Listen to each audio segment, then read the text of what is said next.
everybody. My name is Sean Hogan, and I want to follow through on what we just heard, the last word from Seamus Burke T.D. here. Unfortunately, Mr. Crowley's promise didn't carry through, and in 1938, Seamus Burke lost his seat and then didn't regain it. But I just want to tell you a little bit about Seamus Burke. He's buried here in this Burke graveyard, so his claim went well. But Seamus Burke became a Sinn Féin TD in 1918 at the age of 25. He was a young man. They were from Rossgrey, and I'll go back a little bit in the background, but from the Rossgrey area, well-to-do people, had connections in the States, was educated in Fordham in New York, as well as in Clongowes College here, and became a barrister in 1916. He also was a Sinn Féin person, was involved after the 1916 rising in promoting Sinn Féin around the country, and was jailed in 1918 for that. But at the end of 1918, he became the Sinn Féin TD. He got the nomination for Mid-Tipperary, Sinn Féin nomination, and was elected one contested election. The Irish Parliamentary Party TD, John Hackett, didn't stand against him. So at 25 years of age, he became Sinn Féin TD. He was an interesting figure in many ways from that point on. He wasn't so much involved in the War of Independence period, although he did feature and turned up here at the Tacken Bursley Barrack towards the end of the War of Independence. But in fact, he went with De Valera to America in 1919 to collect money, and was big because of his American connection, and collected a huge sum of money for the new Sinn Féin government, the underground Sinn Féin government, in 1919, and came back here and that.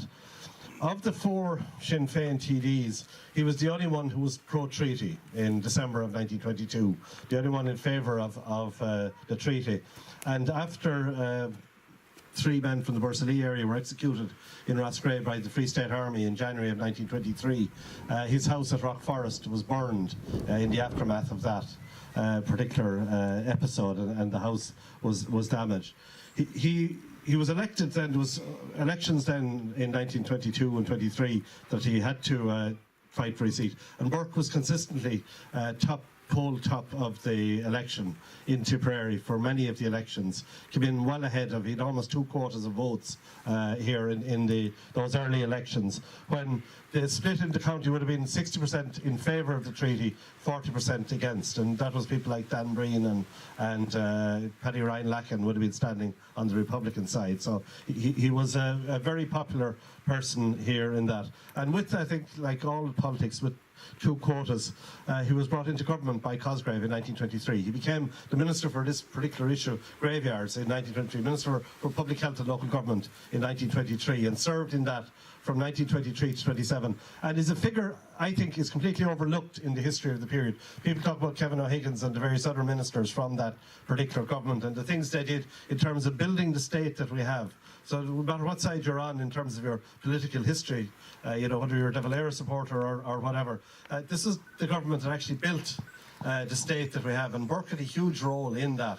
And as well as building, he dismantled some of the older ones. So it was his moves to start at the end of the old workhouse system, and more modern social welfare system was one of his areas.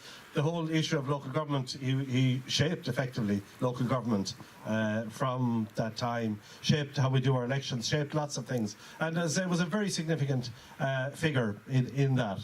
He went out of government in 1927 and became Minister for OPW, and became the minister. He introduced the National Monuments Act, and we have National Monument over here, the Burgo. You spoke about that one, John, yet, or talked about, John, but an issue, he was the man who introduced the National Monuments Act, which is still regarded as a quality piece of legislation.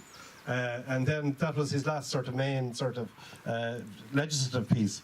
Subsequent to that, in 1932, De Valera came to power, and De Valera and I think Seamus Burke probably fell out in America in 1919, and they were bitter opponents throughout their life, and there was a lot of sparring in the Dáil. They were very bitter opponents of each other, and up through the period. That was the period of the 30s. That De Valera came to power 32, right up through, and Burke was involved in the founding of the Fine Gael party.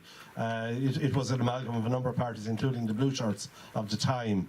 and Burke would have been involved in founding that. But ironically, for a man who was involved in the founding of the party, in the way that politics worked, he sort of, I won't say fell out of the party, maybe the party fell out with him, and he ended up not getting the nomination then. He had to stand as an independent in 1943 and didn't succeed. So he served as TD for Tipperary from 1918 to 1938, so a 20-year political career. After politics, what to do after that? He was interested in art and things, and had been trading and dealing in art, so he got into that. But if I just go slightly back to his beginnings, the Ross Gray connections, there were Burkes. They were born in a place called Ranavaig House. It's on the motorway, the N7, just off the motorway. A big old house, and which the family came to live in when they came back from America. And unfortunately, I'm looking at the gravestone here, and his parents, his mother and father, are buried here, and the inscription is in Latin. So he did a fine job on the graveyard. So this isn't one that was an amount of clay, but you look at what Burke did here in terms of his parents. But unfortunately, three of his brothers here are buried. And I see on the things, two of them died in the week between 2nd of October and the 8th of October in 1896 from scarlet fever.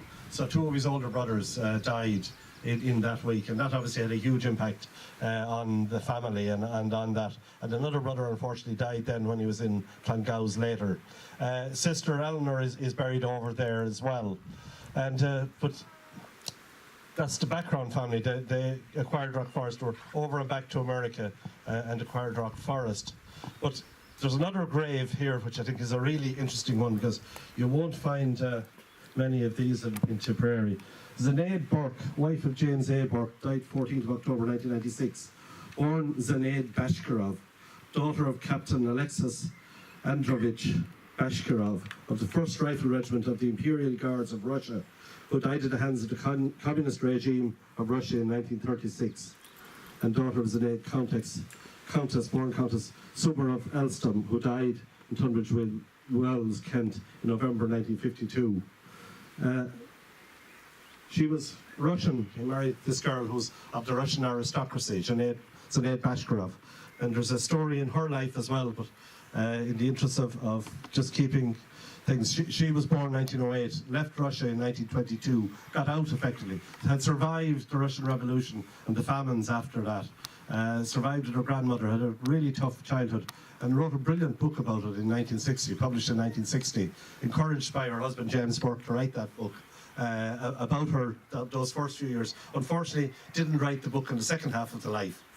From my perspective, I was interested in this piece, but the piece on the first is a really fascinating story of a young person coming here, and then came over and through strange circumstances met Seamus Burke.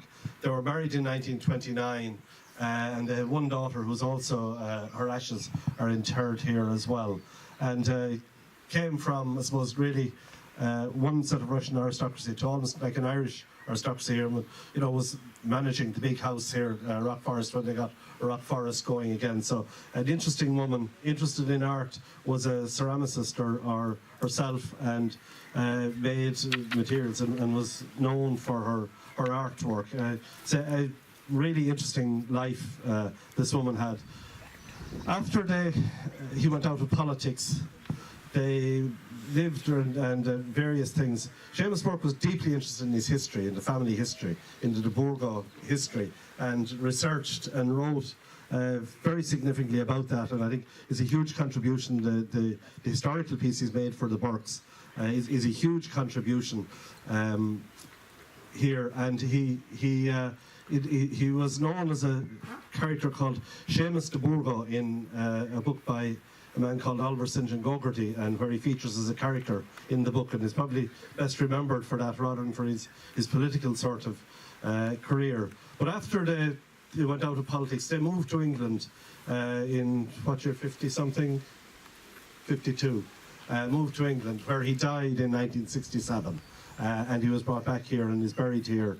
And ironic for a man who had declared, as you say, the gun wasn't that long, got out of politics, and he knew where they were.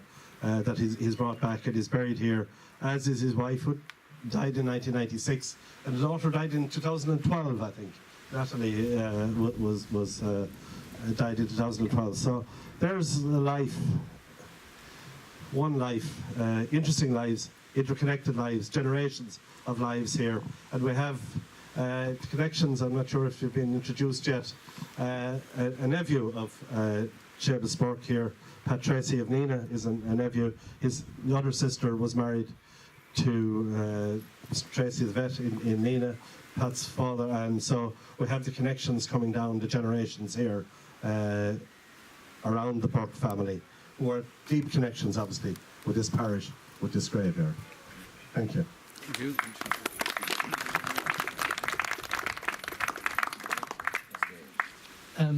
In the handout you actually got today, you'll receive a little flyer about a book, Glenkeen of Borrisoleigh. Some of you are probably familiar with Glenkeen of Borrisoleigh. It was written in 1944, well, in the early 40s by Father Michael Kenny with the assistance of John Quinlan, the parish priest here in Borrisoleigh. And it's been out of print since, we'll say, that first issue. We're actually in the process of, we'll say, reissuing it. And we've done a lot of work, more or less, over the last 6-7 months in bringing that to fruition. And just in the last couple of weeks, I was actually contacted by the Tracy family to say that they had a wealth of material would say, gathered by Seamus Burke, and they were presenting it to us in connection with Glenkeen. And going through, just having a quick kind of look through the actual material, I was intrigued that on one page, Seamus Burke had actually typed, I wrote this while on the run in 1919. I took the opportunity to hide out in the forecourts in Dublin and made use of the time by researching Glenkeen and the Burgo connection. I mean, is there anything more ironic, like in the fact that you have this man wanted by the apparatus of the British state, and there he is actually hiding out under the very noses in the forecourts in Dublin, where they would be delighted to actually put him in the dock. You know, I think the irony of it is just amazing, but the value of it is just priceless, because in his time there, Seamus Burke actually made use of documents that are just gone up in smoke, gone for eternity. Now, those of you that decide to buy the book, you won't be able to contradict him. I mean, what he's written is not open to contradiction, because the sources he used have just vanished. So he's done an absolute tremendous service. And likewise, I believe that the Tracy family, in handing over this material, have done an enormous service to our generation of historians. The fact that we have access to that material and that we'll be able to include it in the forthcoming book for future generations to actually dissect and enjoy. But I want to digress a moment and take you back in considerable time to when this room that you're standing in and sitting in was actually a church. Just here to the left of the Reardon headstone, and on the opposite side, the actual chancel arch, the footings are still there, and the chancel arch would have sprung from there. And the tomb, which Sean actually referred to, the altar tomb and the wall plaque above it, they would have actually been, we'll say, within the sanctuary, as Walter Burke himself said in his will, that he wished to be buried in the high altar at Glenkeen Church. So that area where you're standing and sitting would have been the altar here. And way back in the 1500s, either 1501 or 1503, a treaty was actually signed here between the Burgos and the O'Dwyers. Now, I want you, in your mind's eye, to just picture that day, possibly a day like today, sun shining, and you can imagine the serried ranks of horsemen, the O'Dwyers coming from Kilnamanagh, like not knowing, was this an ambush or was it actually going to happen?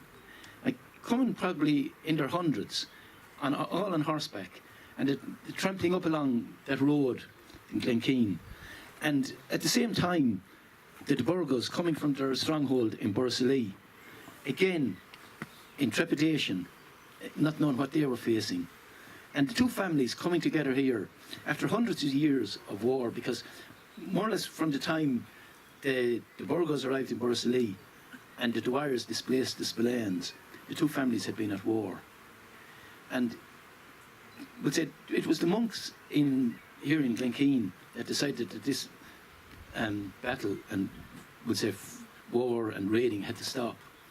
And in an effort to do that, they actually got the monks in Holy Cross to bring the relic of the true cross from Holy Cross. It was the only time from the time it had arrived in Holy Cross that it was ever removed from the abbey. And again, can you imagine the solemnity and the pomp, in certain sense, that we'll say accompanied that, as that relic, we'll say, travelled the roads, the veneration it would have been given, people would have been out, people that had never even managed to get to Holy Cross, this was their chance to see the relic as it was being brought here to Glenkeen. And it was placed on the high altar, and the two families had to, the chiefs of the two families had to swear allegiance on that relic, that they would never again engage in war. And then the deal was sealed by a marriage where the daughter, Sheila O'Dwyer, the daughter of O'Dwyer of Kilnamanagh, and Walter de Burgo were joined in matrimony. So the two families were united. I mean, it must have been just an incredible occasion here that day. The like of it, would say, has never been repeated, certainly since.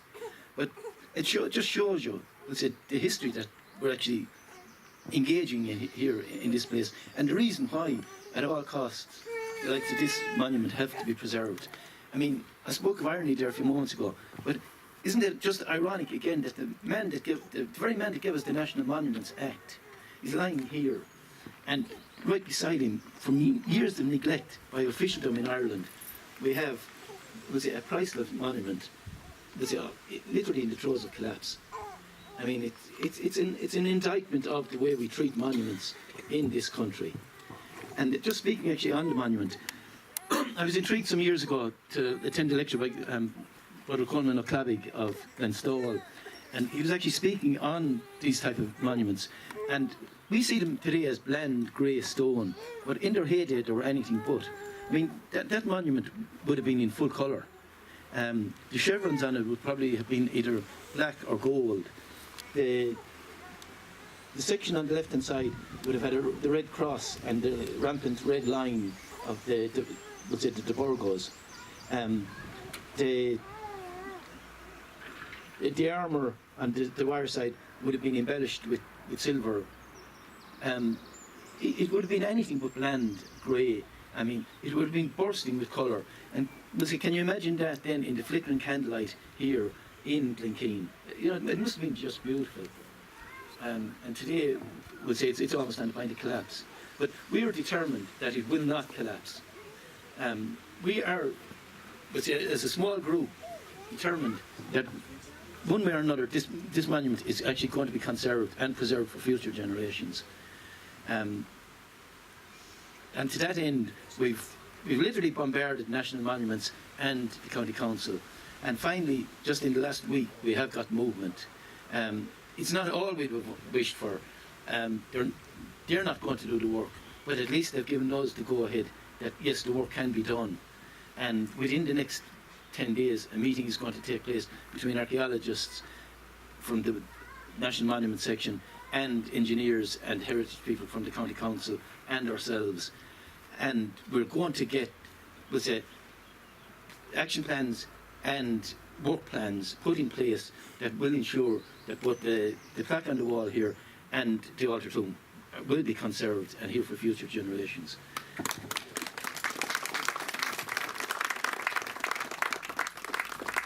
But just to lighten the thing, I'd just like to actually read you the will of Walter Burke.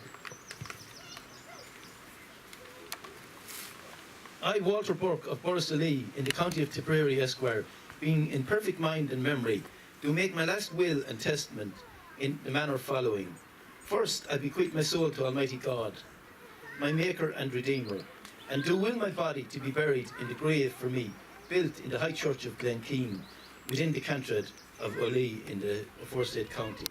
Next, do I appoint, name, and constitute my well-beloved sons-in-law, William O'Mara of Lissiniski in the county of Tipperary, and Donogh O'Carroll of Ballyloga in Kings County, gents, my sole and only executors of my last will and testament. He then goes on to leave £7 in discharge of my soul unto the chapter house of Boris, the altar raiments and mass book to his son and heir, Theobald Burke. My horse, my suit of mail, and my brewing furnace, I mean he was a practical man, and my aqua vita pot. He went on to leave his personal property in his will to my well-beloved wife, Elizabeth, not Sheila. So obviously, Sheila had departed the scene and was interred actually in this tomb.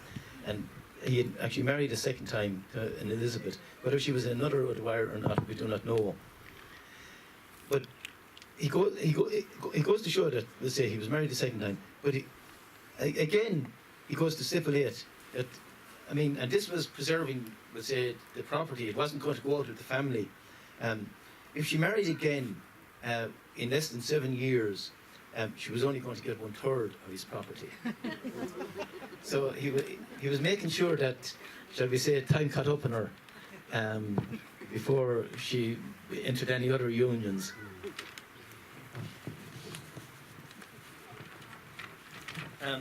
Just to conclude, we'll say, our section in this part of the graveyard, I'd just like to point out to you a little tombstone here with a plaque in front of it.